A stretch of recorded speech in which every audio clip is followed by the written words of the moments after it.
Selamat datang kembali di LNG Academy. Kita akan berbicara mengenai underwriting information. Underwriting information ini adalah bagian yang terpenting di asuransi, di industri asuransi. Jadi ini melibatkan proses-prosesnya. Kalau itu pengajuannya data perorangan atau individual, maka data-data orang itu diminta: tanggal lahir, jenis kelamin, kemudian pekerjaannya, riwayat kesehatan dan sebagainya. Begitu juga kalau tentang asuransi keuangan atau berkaitan dengan keuangan, yaitu dilihat laporan keuangannya 3 tahun terakhir. Benar nggak? Di sini ada Financial Risk Division. Nggak ada ya? Indah? Omar ada di sini yang biasa, Nisa juga ada. Jadi riwayat financial statusnya. Kemudian juga lifestyle-nya, kalau tentang orang, gaya hidupnya seperti apa, apakah gaya hidupnya sehat, rajin berolahraga, makannya yang sehat, atau sebaliknya, jarang berolahraga, makannya tidak sehat dan banyak. Misalnya, property value, nilai asetnya seberapa besar. Kemudian specific risk factors related to the type of insurance sold. Jadi faktor-faktor lain yang berkaitan dengan risiko asuransi yang diminta, misalnya apakah itu transportasi, perlu dilihat kapal yang digunakan, kalau dia properti, lokasinya ada di mana dan sebagainya. Oke. Yang ketiga, yang berikutnya, underwriting aims to ensure that the insurance company can provide coverage while minimizing potential losses and maintaining profitability. Jadi bagi asuransi tujuannya adalah supaya mereka bisa memberikan jaminan asuransi yang bisa meminimal losses. Jadi losses itu kerugian bagi mereka, perusahaan asuransi, dan tetap menguntungkan. Nah, ini prinsipnya. Jadi perusahaan asuransi itu meng-underwriting kalau bisa mengurangi tingkat risikonya bagi mereka supaya mereka tetap mendapatkan keuntungan. Perusahaan asuransi ini, ya. Dan itu fair-fair saja. Ya, siapa yang mau menjamin asuransi itu tapi risikonya tinggi dan mereka akhirnya rugi, tidak mau. Jadi kerugian bagi yang dihadapi perusahaan asuransi sebetulnya kerugian juga buat kita. Kalau perusahaan asuransi rugi, maka kalau asuransi tutup, kita juga tidak bisa mendapatkan asuransi. Ya. Mungkin agak aneh, tapi minimizing. Tapi ini adalah underwriting information. Jadi bagi mereka tujuannya adalah mendapatkan underwriting information itu supaya mereka bisa mengelola risikonya, melihat risikonya, apakah ini bisa dikendalikan atau ditekan supaya mereka tetap profit. By accurately evaluating risk, underwriters help set appropriate premium. Kalau kita bisa mereka mendapatkan asuransi yang ada yang cukup, mereka bisa menetapkan tarif premi yang wajar, adequate, cukup, memadai, ya. Jadi dalam premi itu ada kata-kata adequate, itu cukup. Kemudian policy limits, pantas jaminan polisinya, limit of liability-nya, deductible-nya, kemudian coverage terms, persyaratan jaminannya, ultimately contributing to the financial stability and reliability of the insurance company. Ya. Tujuannya bagi perusahaan asuransi, dan kita memang harus membuat perusahaan asuransi itu untung. Ya, sebagai broker kita juga tidak ingin membuat perusahaan asuransi itu rugi. Ya. Kalau perusahaan asuransinya rugi, berarti mereka tidak sehat. Kalau sehat, lama-lama mereka tutup. Kalau perusahaan asuransi tutup, maka kita tidak dapat backup asuransi. Ya. Ingat, tujuan kita membeli asuransi bukan untuk mengklaim, tapi adalah peace of mind, ketenangan pikiran bagi investor. Jika seandainya tiba-tiba tak terduga terjadi klaim, accident yang menyebabkan kerugian, ada pihak lain yang menjamin, yaitu perusahaan asuransi. Ya. Jadi niat kita membentuk klien kita untuk berasuransi bukan untuk mengklaim, tapi untuk mendatangkan peace of mind, ketenangan bagi mereka. Ya, kan asuransi juga tidak mau akan memberikan jaminan kalau memang sudah terlihat risikonya. Ingat definisi asuransi, sudden and unforeseen. sudden itu tiba-tiba, unforeseen tidak terlihat. Memang risiko itu nggak kelihatan. Tapi kalau udah kelihatan akan ada risiko, asuransi juga tidak mau. Ya, unforeseen, foreseeable kalau kelihatan itu foreseeable. Udah ketahuan ini ada tanda-tandanya udah nggak miring-miring gitu, terus diasuransikan. Tiba-tiba berapa bulan akhirnya ambruk. Itu bukan asuransi. Oke, itu introduction-nya mengenai risk management cukup jelas. Saya lanjut. The role of underwriting in insurance, di tugas dari underwriting di dalam industri asuransi. The role of insurance in insurance is to evaluate risk, determine premiums, and set policy terms.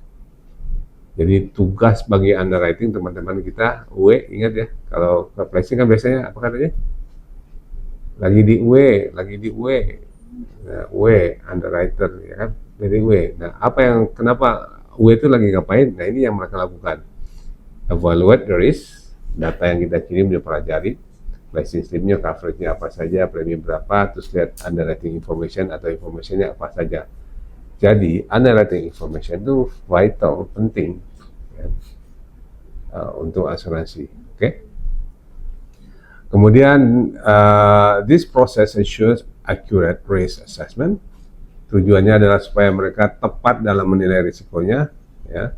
Kemudian fair pricing, premi yang wajar. Ingat, premi yang wajar itu adalah terdiri dari acquisition cost, yaitu komisi kita, komisi agen yang memasarkan, sudah masuk dalam premi itu. Kemudian risk cost, yaitu besarnya reasuransi, biaya reasuransi. Kemudian operational cost yang perusahaan asuransi. Risk cost itu adalah biaya reasuransi, mereka harus bayar reasuransi berapa. Kemudian operational cost itu ya sewa kantor, hanya perusahaan asuransi, gaji karyawannya dan sebagainya, itu adalah operational kan. Dan kemudian profit. Jadi premi asuransi itu sudah diatur sedemikian. Nah, hitung-hitungannya secara umum 60-40. 60 adalah risk cost, itu bayar premi reasuransi, biaya reasuransi. 40% itu terdiri dari komisi marketing, agent, kemudian gaji karyawan, kemudian profitnya asuransi. Jadi kalau preminya, jadi kalau kita bayar premi 1 miliar, sebenarnya 600 juta itulah yang jadi premi. Sisanya itu buat operation, artinya acquisition cost termasuk kita. Oke. Nah, itu perhitungan premi. Kemudian effective underwriting enhances customer satisfaction. Kalau kita bisa menyediakan risk management yang efektif, assessment yang efektif, itu bagus untuk klien. Ya. Reduce fraud, and maintain the insurance financial stability by balancing risk and profitability. Effective underwriting enhances customer satisfaction. Saya contohkan kita sedang memproses klaim. Yang klaim ini sudah setahun lebih, belum selesai. Nah, untungnya klaim ini kita sifatnya membantu karena transaksinya awalnya bukan melalui kita, tetapi karena klien ini adalah klien kita dan kita menawarkan bantuan untuk membantu. Akhirnya setelah mereka beberapa bulan nggak berhasil, proses bahkan cenderung ditolak, kita bantu dan akhirnya kayaknya dalam minggu ini sudah dapat surat konfirmasi pembayarannya 1 tahun lebih terjadi, 1 tahun 2 bulan. Saya melihat di sini ada kurang tepatnya underwriting proses di asuransi itu yang membuat klaim ini lama. Jadi seharusnya kita kan kalau di marine cargo itu kita punya target 6 bulan, kalau kargo itu udah harus selesai. 6 bulan itu wajar, lebih dari itu sudah terlambat ya.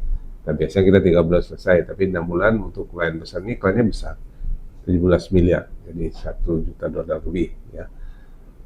Saya melihat di sini tidak efektifnya underwriting masalahnya. Saya bilang ceritanya nih nanti berikut. Ini marine cargo asuransi. Nah, kenapa ini kita ke kita? Karena orang yang biasanya mengurus asuransi di klien kita ini sedang sakit, sedang berobat di Amerika. Nah, orang-orang yang meneruskan pekerjaan ini mungkin tidak kenal kita atau mungkin mencoba cara lain, mereka mengurus sendiri. Akhirnya mereka mengurus sendiri, maka diterbitkanlah polis asuransi. Dan karena proyek ini, pekerjaan itu di daerah, di Palembang, asuransi diterbitkan oleh perusahaan asuransi, cabang asuransi, bukan di Palembang lagi, tapi di Padang yang menerbitkan.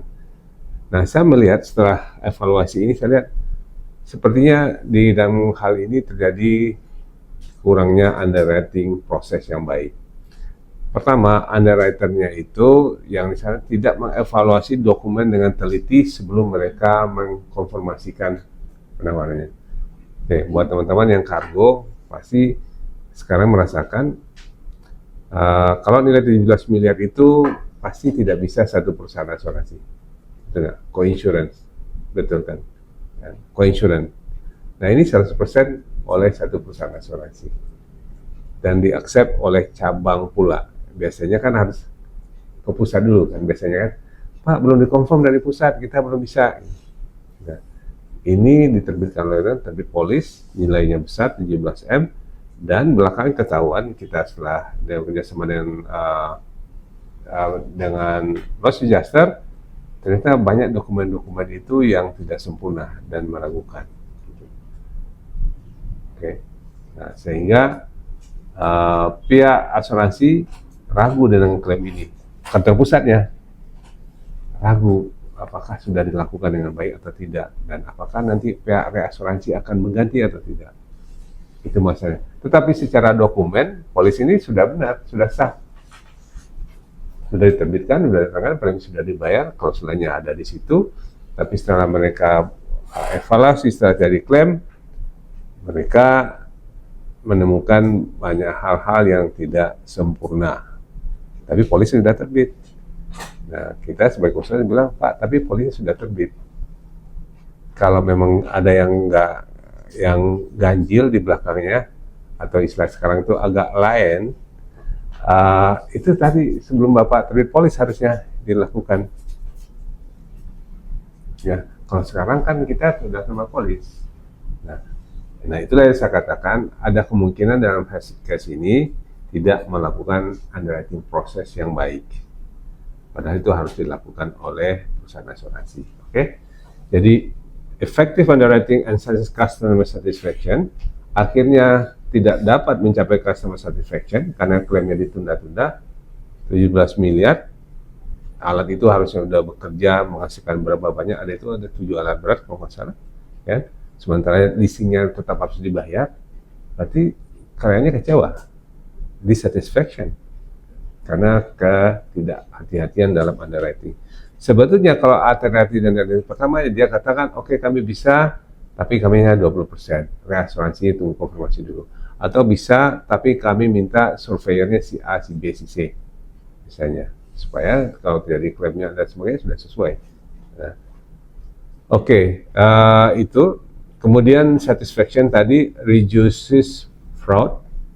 Kalau underwriter yang baik, jadi bisa ditemukan juga underwriter yang baik itu kalau dia merasa ada yang janggal, ada yang nggak benar di sini. Mereka stop atau mereka tanyakan, memastikan bahwa ini tidak ada faktor kecurangan dan transaksi. Kemudian maintain the insurance financial stability. Kalau klaimnya itu, kalau underwriternya baik, maka sebetulnya perusahaan asuransi itu sehat. Kalaupun ada klaimnya sudah bisa recover, diganti oleh perusahaan reasuransi. Kemudian mereka juga bisa menyisihkan dari premi itu untuk operasional, cadangan dan sebagainya. Nah, kalau dia ceroboh, tidak underwriting dengan baik, maka itu bisa menimbulkan kerugian. Ya, jangankan menghadapkan keuntungan, untuk operasional mereka tidak cukup. Oke.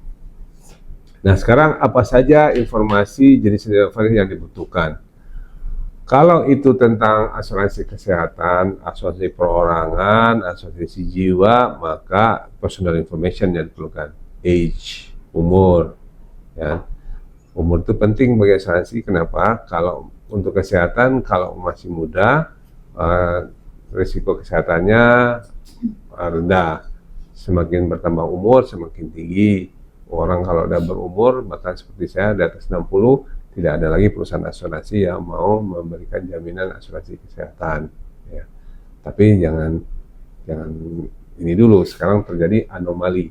Karena minggu lalu atau minggu ini juga berita-berita bagaimana sekarang anak-anak kecil, anak-anak muda itu sudah cuci darah, kan? Sudah cuci darah itu biasanya orang sudah dewasa dan itu, tapi sekarang terjadi anomali. Ada trennya sekarang banyak anak-anak muda yang sudah cuci darah. Cuci darah itu artinya gagal ginjal, insulinnya sudah berasa. Nah, gimana? Ya itu salah satu faktornya faktor makanan. Ya. Oke, age itu penting. Health status, kondisi kesehatannya saat ini, sudah sakitkah, pernah sakit atau pernah sakit. Sakit itu juga dibagi dua, sakit biasa sama sakit kritis. Kalau sakit kritis itu berarti sudah susah disembuhkan dan sering berulang. Apa itu sakit kritis? Jantung, kanker, apalagi sakit kritis, sakit darah tinggi, gula dan sebagainya. Sedangkan sakit biasa, sakit perut, demam dan sebagainya. Okay. Kemudian lifestyle itu dievaluasi juga. Lifestyle itu ditanyakan pertanyaannya, apakah Anda suka minum-minum beralkohol? Apakah Anda suka kerja dan sebagainya. Itu lifestyle ditanyakan. Itu berpengaruh terhadap premi asuransi. Oke, financial information. Khususnya untuk kalau surety bank garansi itu income, revenue-nya dilihat, arus kasnya, pendapatannya, pengeluarannya, profitnya selama beberapa 3 tahun terakhir dilihat. Kemudian credit history dicek. Credit history itu gimana ceknya? Namanya BI checking. Pernah dengar BI checking? BI checking nanti ada, kita punya akses ke Bank Indonesia. Bank Indonesia itu punya daftar semua orang yang punya rekening di bank. Pada ratusan juta data perusahaan, dan BI bisa cek chat analisis, oh ini dulu pernah punya hutang, oh ini sedang punya hutang banyak dan sebagainya. Itu dicek. Kemudian property information, kalau yang diasuransikan property, bangunan, hotel dan sebagainya. Type of the building, jenisnya, apakah apartemen, apakah hotel, apakah mall, apakah pasar, apakah gudang umum, itu dicek. Kemudian location, lokasinya itu di manakah, di tengah kota, di pinggir kota, dekat sungai, dekat gunung, dekat pabrik, dekat pom bensin, itu dicek. Itu mempengaruhi value, nilainya berapa, besar, kecil itu di bawah 1M, sedang komersial 1M sampai 10M, lebih besar itu berapa. Nah, itu dicek. Specific risk factors, apakah ada risiko-risiko khusus, industri specific risk, misalnya mining, oil and gas, power plant, dan sebagainya. Ada risiko-risiko khusus, itu tidak dikasih tahu. Kemudian historical data, pengalaman dia selama ini, pernah klaim kapan, jumlahnya berapa kali dia diklaim, dan sebagainya. Berapa nilai klaim, historical data. Oke. Nah, source of underwriting information. Dari mana kita mendapatkan informasi underwriting information? Internal sources, previous claims, internal database kalau ada klaimnya di kita nih. Di kita ada, misalnya kalau kita yang lama kita punya tuh data klaimnya, pernah tahun berapa ada klaim, itu kita olah. Atau data-data yang ada di kita. Better financial stability for the insurer. Kalau asuransi melakukan underwriting yang baik, mereka punya stabilitas keuangan yang stabil, yang berlanjut. Ya, banyak perusahaan-perusahaan asuransi tiba-tiba besar, berapa tahun kemudian kecil dan jatuh. Ya. Salah satu penyebabnya karena mereka tidak melakukan proper underwriting atau prudent underwriting. Mereka tidak terlalu mendalam tentang underwriting. Akhirnya semua risiko mereka terima. Ya, risiko besar, risiko kecil, semua orang lain gak suka dia ambil. Nah, akhirnya mereka memang pada awalnya dapat premi yang banyak, kelihatan income-nya besar, tapi habis itu harus keluar lebih banyak lagi karena harus bayar klaim. Oke, nah kita ingin perusahaan asuransinya yang stabil. Ya, kalau perusahaan asuransi stabil berarti mereka prudent, mereka baik di dalam mengelola manajemen risikonya. Ya. Oke, next, challenges in collecting underwriting information. Tantangan-tantangan di dalam mengumpulkan underwriting information. Pertama, data privacy and confidential concerns. Nah, data-data yang kita butuhkan itu tidak bisa kita dapatkan, karena itu datanya rahasia. Ya. Karena nggak bisa dibuka dan datanya rahasia. Misalnya bulan lalu kita kehilangan satu klien, ya, Wecai, proyeknya lumayan, total proyeknya nanti bisa sampai 72 juta dolar, satu mulai dengan yang 10 juta dolar, hampir 10 juta dolar. Kita ada penawaran, tapi mereka tidak mau mendisclose informasi tentang proyek itu karena dianggap confidential. Ya. Nah, kalau dia tidak memberikan informasi kepada kita tidak bisa menyajikan underwriting information ke insurance, sehingga insurance juga tidak bisa memberikan backup. Ya. Nah, kita udah berusaha meyakinkan, udah pakai NDA segala, udah di-remind, mereka tidak bisa memberikan karena itu menurut mereka confidential, tidak bisa dibagi. Nah, ingat teman-teman, NDA itu non-disclosure agreement. Jadi kalau kita diminta sebelum kita sebar informasi itu, kalau berapa klien itu minta, kita harus tanda NDA dulu. Apa itu NDA? Non-disclosure agreement, artinya kita tidak boleh menyebarkan informasi yang diberikan. Nah, tapi kita biasanya minta koreksi karena kita bukan perusahaan asuransi dan juga berlaku di asuransi itu, kita pasti akan membagi itu ke asuransi placement. Itu kan kita membagi disclosure. Nah, kita minta itu direvisi oleh NDA, tapi only limited to insurance placement process only. Kalau enggak, kita nanti salah. Ya. Oke, itu data privacy dan confidential concern. Kemudian incomplete or inaccurate information. Kita dapat informasinya, tapi nggak lengkap atau salah, nggak tepat. Itu juga tantangan-tantangan yang akan kita dapati. Nah, kita usahakan untuk secepat mungkin melengkapi selengkapnya informasinya. Nah, untungnya kita bisa mencari juga di internet dan kita compare, kita evaluasi apakah data itu benar atau tidak. Kemudian yang ketiga adalah regulatory and compliance issues. Ini juga berkaitan dengan peraturan-peraturan dan persyaratan tertentu, ya, compliance. Nah, yang keempat, yang terakhir, technological and logistic barriers. Terjadi juga masalah teknologinya. Misalnya kita tidak punya alat yang bisa mendetek, menentukan itu, atau logistic barriers. Kita nggak punya alat, persyaratan, atau bisa juga di sini logistic barriers ini adalah kita tidak bisa survei ke lokasi yang letaknya jauh dan susah. Itu termasuk logistik juga, tantangan-tantangan dalam survei. Surveinya di mana? Oh, di pulau terpencil di Maluku Utara. Untuk ke sana lewat Makassar dulu, Makassar Ternate, habis itu naik perahu 2 hari 2 malam. Nah, kalau itu barrier limited juga, kita nggak bisa survei kalau sejauh itu. Oke, source of underwriting information at LNG Insurance. Nah, successful underwriting information di LNG. Nah, sekarang nanti Anifa bisa jelaskan lebih banyak. Jadi sejak hampir setahun ya kita mulai membuat underwriting information, yang kita bikin report underwriting information, dan sejak itu kita merasakan banyak kemudahan kita dalam mendapatkan backup asuransi yang sebelumnya susah sekali kita dapatkan. Ya. Nah, saya punya ide membuat underwriting information ini setelah beberapa bulan sebelumnya kita punya prospek besar-besar dan peluangnya besar, ini, tapi asuransi tidak berminat karena mereka takut dengan risiko ini, ya kan?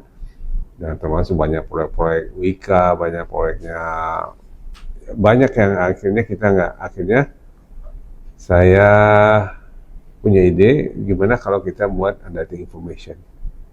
Kita survei, kita kumpulin data, kita analisa, kita jelaskan ke asuransi.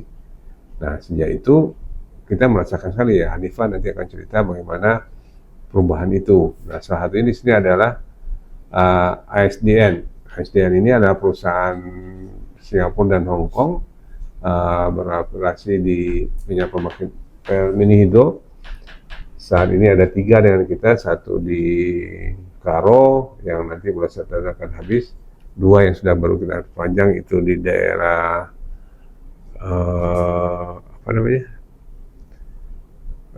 Sumatera Utara juga. Nama daerah itu Humbahas, Hundung Han Sundutan di provinsi Humbang Han Sundutan di Sumatera Utara juga.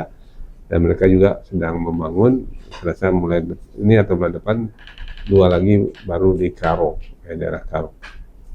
Nah, kita tahu asuransi mini hidro itu construction maupun operation itu tidak banyak asuransi yang mau, ya, karena risikonya yang tinggi. Ya.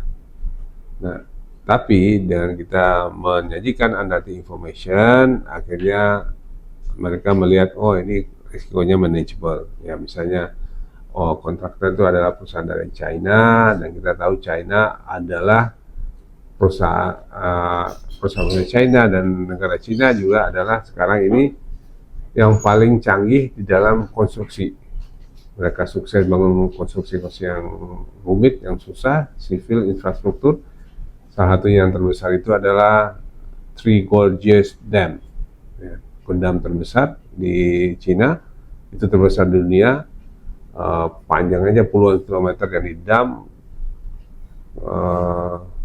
menghasilkan listrik 22.000 megawatt, itu nggak ada lain, dan itu sudah umurnya 20 tahun dan sukses. Dan setelah itu mereka bikin dam yang banyak lagi.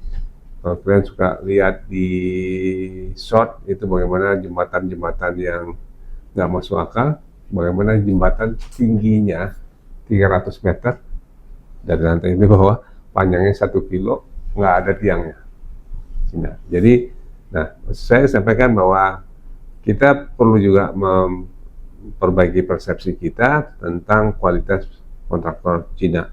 Ya, mereka sudah berubah, mereka banyak berubah, dan itu berpengaruh. Nah, ketika kita memasarkan asuransi untuk klien kita ini, kita buat analisa siapa kontraktornya dulu. Saya mintakan kopi kontraknya dulu, saya pelajarin. Ya, untuk kontraknya berbahasa Cina dan bahasa Inggris. Ya, saya ambil yang bahasa Cina karena saya jago bahasa Cinanya. Ya, kebaliknya. Tapi kita dari situ kita bikin underwriting information sehingga asuransi memahami, dan saya juga supaya ke lokasi melihat foto-fotonya, menjelaskan lokasinya dan sebagainya, dan alhamdulillah kita dapat, ya, sekarang ada lagi. Oke, di EKPT juga, bahkan di EKPT itu salah satu yang terbesar juga bagi kita nilai kontraknya yang kita kerjakan itu $240 juta. Kalau dirupiahkan hampir 4 triliun atau 5 triliun. Itu besar sekali nilainya proyeknya. Dan tantangannya di situ adalah proyeknya sudah pernah diperpanjang, dan secara teori tidak mau bisa diperpanjang lagi. Tapi karena kita survei, kita menyediakan underwriting information, kita jelaskan semua aspek-aspeknya, reportnya lengkap, fotonya lengkap, dan akhirnya asuransi setuju. Ya. Ya. Kalau tanpa ada underwriting information, tanpa ada survei, saya yakin asuransi tidak akan mau. Oke, mungkin apalagi Hanifah yang kita bisa dapat dari backup karena kita menyediakan data information. Itu Pak, yang berantas ya. Itu sebenarnya kita juga ada banyak backup. Iya. Pakai yang jadi memang belum jadi ditanya buat bisa polis. Iya. Terus yang ISDN CR juga. Iya, ISDN CR. Dan beberapa banyak ada lagi sih Pak yang emang proyek-proyek yang bukan perusahaan besar tapi pakai underwriting info jadi polis itu saya lupa tuh PT-nya Pak. Ya, banyak. Ya, saya rasa kita udah banyak bikin, mungkin udah puluhan yang dari information dibuat, baik kecil maupun besar kita buat. Nah, manfaatnya itu tadi, UE, ya, underwriter di setiap asuransi, akhirnya mereka ada informasinya, dasarnya. Oh iya benar penjelasan ini dicek, oh iya benar. Mereka sudah punya data, punya bahan untuk menyetujui preminya berapa, covernya apa ke kita. Nah, itulah kelebihan kita juga. Kadang-kadang kita menang dari persaingan dari kompetitor kita. Ya, kompetitor kita mungkin informasinya terbatas, mungkin tidak semua membuat underwriting information. Saya yakin belum semua. Enggak. Saya yakin belum. Jadi saya tahunya bagaimana mereka appreciate sekali teman-teman underwriter itu. Saya dengar dari Il, dari Pak Heri, dari teman-teman Tugu, Jasido, Aca itu, mereka respect dengan kita.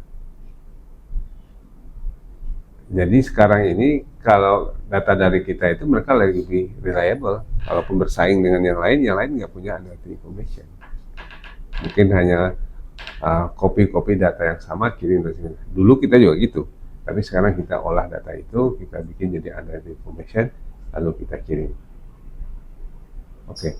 Nah, teman-teman, saya pembukaan tadi saya sampaikan saya meeting 2 hari yang lalu dengan bus namanya, apa tuh bus, lupa lah. Pokoknya intinya adalah meningkatkan kerjasama antara broker dan asuransi. Yang selama ini tuh kita tuh sering berseberangan jalan, dan kita broker dituduh sebagai perusahaan tarif, perusahaan premi asuransi, sehingga maka dibuatlah tarif asuransi. Yang sekarang, dulu tuh sebenarnya nggak ada tarif. Ada tarif? Nggak ada bebas. Nah, satu yang penyebab itu adalah broker. Nah, sekarang dengan meeting itu, asuransi juga menyadari sepertinya memang tarif ini kurang pas. Kan menyamaratakan. Ada pengelola gedung yang mengelola gedungnya dengan baik, dia lengkap sarana pemadam kebakarannya, ada hidran, ada sprinkler, ada hand fire extinguisher, semua lengkap. Rate-nya sekian, sama. Sementara ada gedung lain yang tidak selengkap itu, bahkan sangat minim sekali. Tapi karena tarifnya segitu, ya dia segitu juga bayar preminya. Gitu. Nah, seharusnya tetap berlaku underwriting proses, underwriting information yang lengkap, sehingga asuransi bisa menentukan, oh saya sekian, ini sekian, oh ini saya bisa, sama kayak kargo hari ini misalnya, ya. Kargo liability kan itu banyak pengaruh dari underwriting information, betul nggak? Kapalnya ditanya, kapalnya BKI apa enggak. Nah, jadi teman-teman hari ini sudah paham bahwa penting underwriting information itu. Teman-teman, terima kasih untuk sesi kali ini. Mudah-mudahan dari pelajaran hari ini, khususnya mengenai tentang insurance underwriting information, dapat dipahami. Oke, sampai jumpa di sesi berikutnya.